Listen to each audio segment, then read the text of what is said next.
cara pidana Indonesia ke depan yang lebih baik. Dengan pra-peradilan itu kan diharapkan untuk penanganan perkara pidana, segala macam jenis tindak pidananya itu semakin clear, semakin jelas, semakin terbuka apakah perkara yang akan dimajukan ke pengadilan itu betul-betul didahului dengan tindakan upaya paksa yang benar apa tidak. Nah, itulah diuji sedemikian rupa. Memang perlu itu dilakukan karena untuk membawa proses pidana ke pengadilan itu memang didahului dengan tindakan-tindakan yang benar. Kalau tidak benar, ya itulah fungsi dari pra-peradilan itu, sah tidaknya penangkapan, sah tidaknya penyidikan, sah tidaknya penghentian penuntutan yang dilakukan oleh aparat penegak hukum.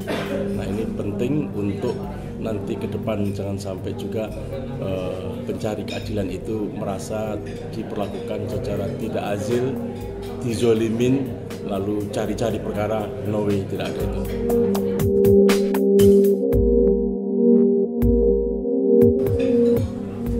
Pendapat saya, KUHP itu harus merupakan sistem. Jadi secara sistem bagaimana menegakkan hukum yang terdiri dari beberapa subsistem. Jadi setiap subsistem itu harus mendapat tempat dan harus berfungsi dengan baik. Jangan pernah terjadi misalnya hanya satu subsistem merasa sebagai sistem sendiri sehingga dianggap yang lain itu tidak ada atau tidak, bahkan lebih jauh lagi barangkali tidak efektif sehingga tidak direspek gitu kan. Nah, KUHP itu mestinya pendekatannya sistem, sebuah sistem bagaimana menegakkan hukum dalam rangka menemukan keadilan bagi yang berhak. Itu yang pertama. Nah, yang kedua, KUHP itu juga harus menjadi satu ketentuan di mana ada keseimbangan antara kekuasaan dan hak. Jangan hak itu lebih dominan ya daripada hak. Dengan begitu maka ya kalau itu diterima maka kita akan kembali lagi kita konsep yang lama di mana kekuasaan itu adalah yang menyelesaikan kalau ada persoalan pidana, bukan melalui satu proses yang sering disebut dengan istilah due process of law. Jadi dengan kata lain bahwa KUHP itu harus tunduk pada asas yang disebut dengan due process of law, bukan crime control model. Konkretnya bahwa ukuran dari keberhasilan KUHP itu bukan semakin banyak orang dimasukkan ke dalam penjara, tapi adalah sebagai instrumen bahwa kejahatan telah diproses sesuai dengan ketentuan hukum yang berlaku. Pada saat yang sama ada pencegahannya, dan yang ketiga ada keadilan bagi kedua belah pihak, apakah itu korban atau maupun pelaku. Itu kira-kira menurut saya. Saya menginginkan KUHP ke depan itu semuanya bisa berjalan semuanya efektif ya. Misalnya kalau nanti misalnya hakim komisaris itu bisa menggantikan pra-peradilan, itu supaya efektif. Nah, selama ini sebenarnya pra-peradilan itu sudah bagus. Sebenarnya tinggal diperkuat saja. Nah, tetapi kan ternyata yang konsep KUHP yang baru ini akan ada hakim komisaris ya. Saya membayangkan betapa sulitnya mencari hakim komisaris yang memang benar-benar menguasai KUHP sehingga dia bisa menjaga hak-hak asasi tersangka dan terdakwa. Nah, di dalam sistem peradilan pidana kita ke depan itu hendaknya jangan yang menjadi sorotan atau dilindungi hak asasinya hanya tersangka terdakwa saja, tapi juga hendaknya korban dari setiap kejahatan itu hendaknya juga mendapat perlindungan hak asasinya. Nah, sekarang kan kalau kita perhatikan KUHP yang ada sekarang itu pasal 98 sampai pasal 101 itu kan mengatur mengenai perlindungan terhadap korban. Artinya dia dalam KUHP memungkinkan adanya gugatan dari korban untuk disamakan dengan tuntutan jaksa agar supaya pelaku itu yang dinyatakan bersalah nanti juga membayar ganti rugi kepada korban. Nah, ini bagus sekali. Nah, kemudian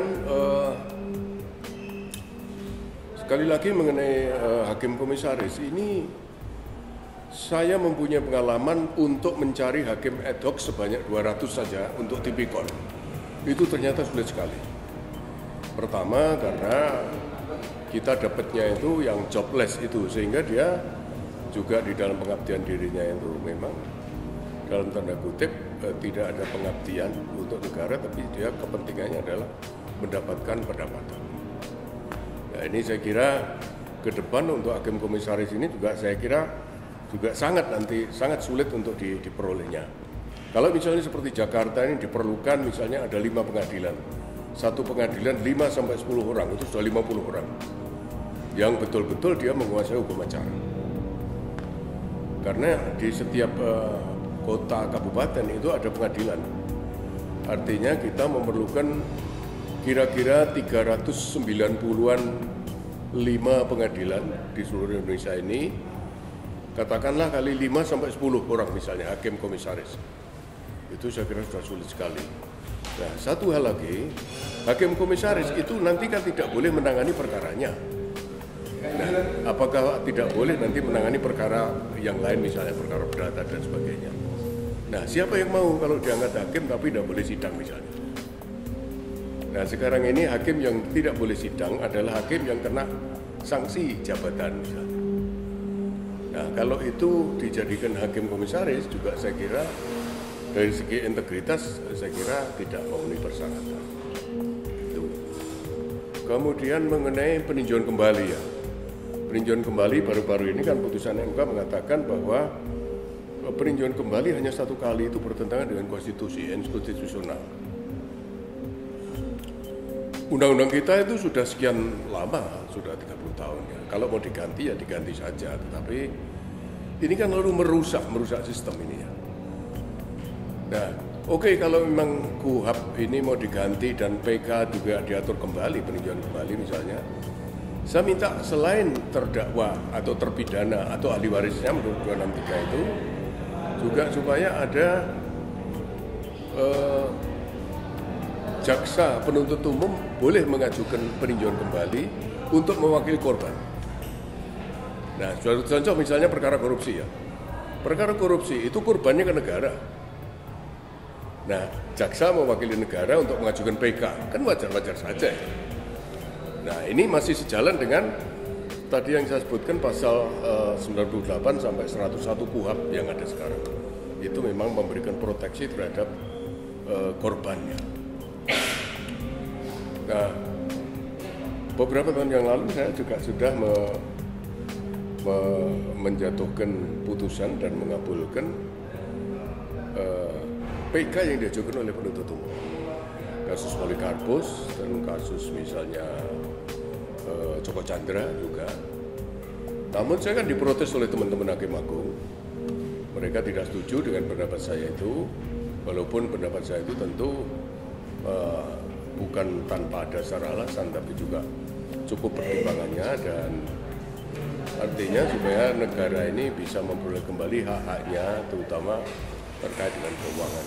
Nah, kasus Munir misalnya, seandainya jaksa tidak diberikan peluang untuk mengajukan PK, keluarga Munir ini kan tidak akan pernah menemukan keadilan. Nah, oleh karena itu, kita anggap sebagai PK oleh jaksa itu diperbolehkan, tapi dalam tanda kutip sebagai pintu darurat. Manakala keadilan itu tidak bisa berjalan karena ketentuan-ketentuan hukum acara, menurut saya ketentuan hukum acara kita sisihkan dulu dan kita mencari keadilan. Gitu. Nah, dalam KUHP sekarang memang tidak ada keseimbangan.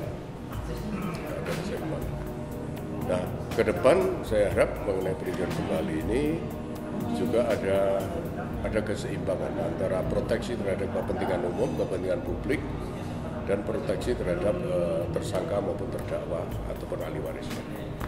Itu aja saya kira.